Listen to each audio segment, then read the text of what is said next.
itigil natin ang mga pinag-aawayan dahil walang katapusan sa ating dumaraan. Gusto ko lang na maayos ang bawat trahedya na hindi pagkakaunawaan. Napilit ko pa rin inaayos.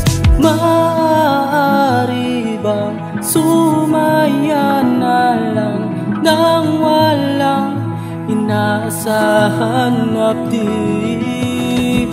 Kung pwede lang, lumiling at baguhin ko aking tadhana na di na mararanasang nagdudusang bigla.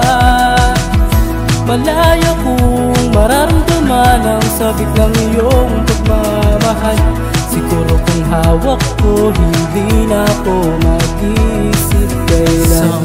10 beses sa isang araw akong nagtatanong sa sarili ko kung bakit ba nangyari ang lahat ng ito. Bakit tinutulot sa'kin ang pangarap? Hindi ko na maisip saan ba nagkulang ng lakas loob kahit hindi ko naman sadya. Bigla kang nawawala.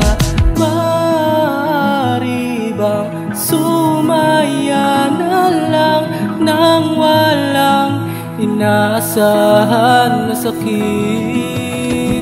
Kung pwede lang, lumiling at baguhin ko aking tadhana na di na mararanasang nagdudusang bigla. Malaya kong mararamdaman ang sabik ng iyong pagmamahal.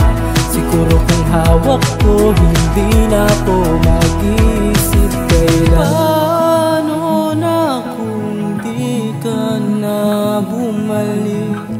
Ang sarili mo sa'kin di madali. Nagkalimutan bawat na sandali. Kahit mahirap sa'kin tatanggapin.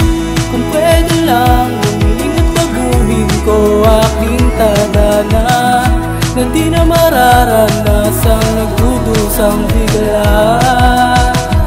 Malaya kong mararamdaman ang sabik ng iyong pagmamahal. Siguro kung hawak ko, hindi na ako